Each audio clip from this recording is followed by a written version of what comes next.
बाजी तुसी भी कराची शिफ्ट? नहीं, कराची शिफ्ट नहीं हुई, लाहौर, ताड़े में लाहौर ही अच्छा, लेकिन आना जाना लगा रहता। बट बाजी यू आर नॉट हैप्पी कि सारा ट्रेड जो है वो कराची शिफ्ट हो गई है?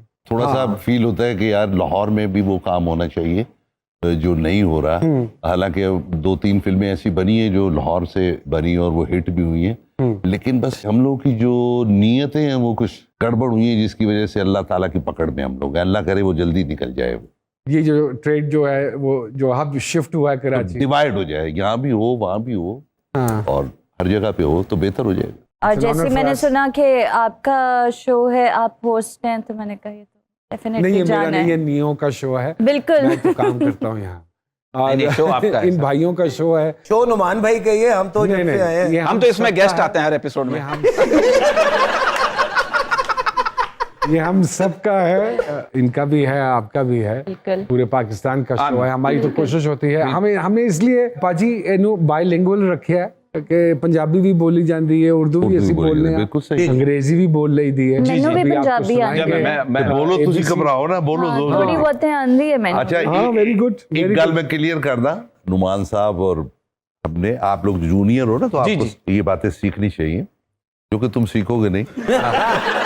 नुमान भाई और हम लोगों ने बहुत काम किया और 10 से हम लोग स्टार्ट हैं, तो आई कॉल हिम पाजी और ये भी मुझे पाजी कहते हैं। माशाल्लाह माशाल्लाह। और हम लोगों में कभी कोई जेलसी नहीं हुई, हम लोग हमेशा जब मिले हैं इज्जत और रिस्पेक्ट जो ड्यू है वो देते हैं। क्या बात सर, क्या बात। और देनी भी चाहिए, बेशक। मेरा मानना यह है कि राज़िक तो अल्लाह पाक की ज़ात है और जिसके जो नसीब का है ना मैं छीन सकता हूँ ना वो मुझसे छीन सकते हैं। जो अल्लाह ने इनको मकाम देना है वो इनके नसीब का है, जो मेरा है वो मेरे नसीब का है, तो फिर जेलसी और इनसिक्योर क्यों होना है? सही बात है। लेकिन ये ट्रेंड न्यू कमर्स में बहुत ज्यादा है जी। Why is that? और खास तौर पे टिकटॉकर से कि यार हम पूरा दिन मेहनत करते हैं, वो 15 सेकंड की वीडियो बना के हिट हो जाते हैं। मैंने इसके कभी बारे में टिकटॉक देखा नहीं, वैसे टिकटॉक नहीं देखा। नहीं, मैं टिकटॉक स्टार्स से इतनी वाकिफ भी नहीं आप चाय पिए, थोड़ी परेशान लग रही हैं। इन्होंने मैंने कहा थी कि हमारी हर बात पे हंसना तो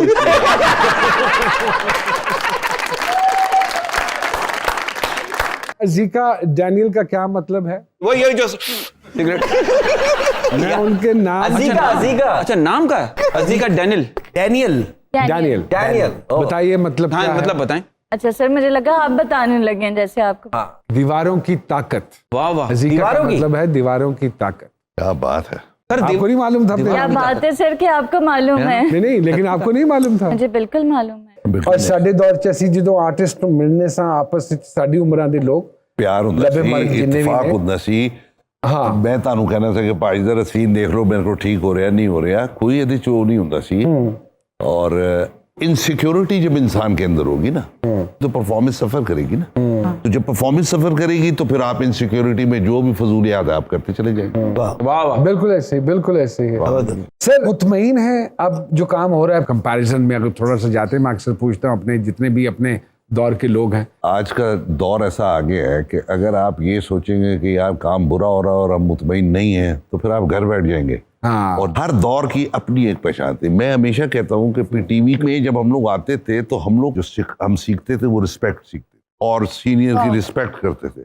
आज जो चीज कमी है वो रिस्पेक्ट की कमी। ये सारी चीजें जो है ना, लैक ऑफ डिसिप्लिन जो है ना जी, हाँ। जो कि अमूमन देखा जा रहा है और जो बढ़ रहा है, वो मुझे याद आ गया, आपको डेफिनेटली याद होगा, अमानुल्लाह साहब, अल्लाह बख्शे, अल्लाह पाक उनको जन्नतुल फिरदौस में जगह दे, वो अक्सर ये कहा करते थे, ए लगता है कोई जुलूस है और एदे च किसी ने सब छाट देता है। और हर बंदे को ना अफरा तफरी के आलम में है वो, और हर आदमी को अपनी पड़ी है।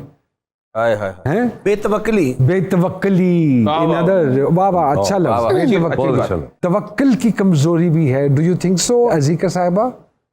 मुझे लगता है अजीका साहिबा आपने ये नहीं सोचा था कि आपसे अच्छी बातें भी हो सकती हैं। नहीं, बिल्कुल तवक्कुल की कमी है, डिससैटिस्फैक्शन है, इंसान खुश नहीं है।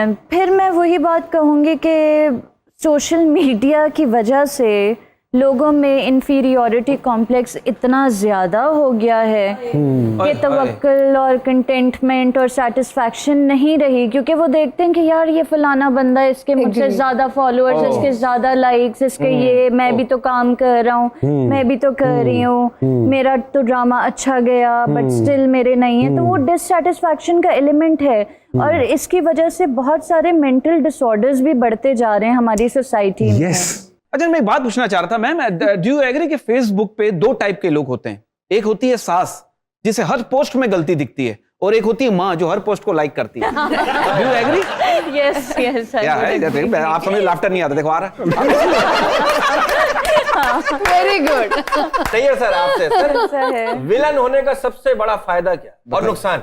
हसीन औरतें ज्यादा देखती और नहीं, फिल्म में क्या फायदा होता है?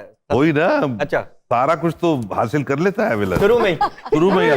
चाहे आखिर में मर जाए, लेकिन बाद में चाहे उसको जूतियां पड़ रही है, लेकिन उसने हासिल कर लेना। हीरो से पहले हीरोइन को वो ले जाता। हाँ। नहीं साहब, बिकॉज ਭਾਜੀ ਤੁਸੀਂ ਇੰਨੇ ਸਾਰੇ ਮਾਸ਼ਾਅੱਲਾ ਨੈਗੇਟਿਵ ਤੁਸੀਂ ਵੀ ਕੈਰੈਕਟਰਸ ਕੀਤੇ ਨੇ, ਮੈਂ ਜ਼ਾਤੀ ਤੌਰ ਤੇ ਸਮਝਦਾ ਕਿ ਵਿਲਨ ਦੇ ਕੋਲ ਇੱਕ ਜ਼ਿਆਦਾ ਮਾਰਜਨ ਹੁੰਦਾ ਹੈ टू परफॉर्म। विलन ने ही आके पूरा एटमॉस्फेयर चेंज करना होता है। उसकी कामयाबी का जो दारोमदार होता है वो विलन के पावर पे होता है। अगर विलन पावरफुल आप लेकर आएंगे स्क्रीन पे तो मजा आ जाएगा, अगर आप ठंडा माठा ले आएंगे तो वो जा पड़ेगा। सर, आपने जैसे नामालूम अफराद में आखिर में आए आप फर्स्ट फिल्म में, उसमें गुलाब जामुन आपने इस तरह उतारी कि वो पूरी स्क्रीन पे गुलाब जामुन, मतलब एक जब गुलाब जामुन को उनका जो तोड़ना था ना, गुलाब जामुन की सिस क्यों किया हुआ और शीरा यहाँ से आ रहा है और उसके बाद इन्होंने खा के उसके बाद यूं हाथ साफ किए। यादगार कैरेक्टर, यादगार कैरेक्टर। और जुओं को भी फायदा पहुंचाया ना। हाँ, मैं कह रहा था कि जुओं ने मुझे कहा था कि शुगर है, कि सर नहीं, कि शुगर को दिल कर रहा था, फिर मैंने क्या स्टाइल था यार? पहुंचा दी शुगर। इतने नेगेटिव किरदार करने के बाद एक किरदार ਤੁਹਾਡਾ ਮਾਸ਼ਾਅੱਲਾ ਬਹੁਤ ਐਪਰੀਸ਼ੀਏਟ ਹੋਇਆ ਸੀ, ਔਰ ਬਲਕਿ ਤੁਹਾਨੂੰ ਲੋਕੀ ਬੁਲਾਉਂਦੇ ਵੀ ਕਾਲੀਦਾਸ ਦੇ ਨਾਂ ਤੋਂ। ਉਹ ਇੱਕ 에어ਪੋਰਟ ਦਾ ਵੀ ਵਾਕਿਆ ਬੜਾ ਮਸ਼ਹੂਰ ਸੀ ਤੁਹਾਡਾ, ਸ਼ੇਅਰ ਕਰੋ ਸਾਡੇ ਸਾਰਿਆਂ ਨਾਲ। उसमें वो होता था ना कि मैं जब सीन करता था, वो बीवी बाथरूम में पीछे खड़ी हुई है और मैं शेव कर रहा हूँ और मैं गाना गा रहा हूँ कि कौन है जो सपनों में आया, कौन है जो दिल में समाया, लो झुक आसमां बे, आहा, इश्क मेरा रंग लाया, वाह वाह वाह। ओ शीतल आओ। तो उसमें होता है कि उसके मूड का पता नहीं चलता कि किस वक्त क्या हो जाता है। तो वो गा तो रहा होता है बड़े मजे से, तो लेकिन उसकी बीवी का उसको आता है कि यार ये उस दोस्त के साथ शायद इसका कोई चक्कर वक्कर, तो वो गुस्से में फिर ब्लेड मारता है उसके फेस पे। तो मैं इस्लामाबाद एयरपोर्ट पे बैठा हुआ था, तो एक खातून आई, बड़ी टॉल, बड़ी खूबसूरत सी, खड़े हो जाओ। मैं बड़ा वो, मैं कहा जी, उसने जो चपेट मारी मुझे, वाकई में? हाँ, मैं कहा ये क्यों, मेरे को गुस्सा आया, मैं क्यों मारा? उन्होंने कहा जालिम, 30 साल से मैं अपने शौहर के साथ, ये वाला हमारा इवेंट होता था कि वो शेव कर रहे थे, तो मैं खड़ी होकर बातें करती थी, तुमने ऐसा किया है कि मैं डर गई हूँ कहीं मेरा शौहर मेरा मुंह ना काट दे। यार अच्छा, इस तरह भी लोग करते हैं। तो मतलब आपने को रिएक्ट नहीं किया थप्पड़ के बाद? रिएक्ट मतलब रिएक्शन बनता नहीं है ना, हैरानगी बनती है। अच्छा। क्यों मारा? उसने कहा कि जी इस वजह से मारा। आप पहले सोच रहे होंगे कि याद कर रहे होंगे यार कौन है ये, कि मैंने कहीं छेड़ा तो नहीं था। छेड़ा तो था, पुरानी फाइलें तो नहीं खुल गई दोबारा, होता ना।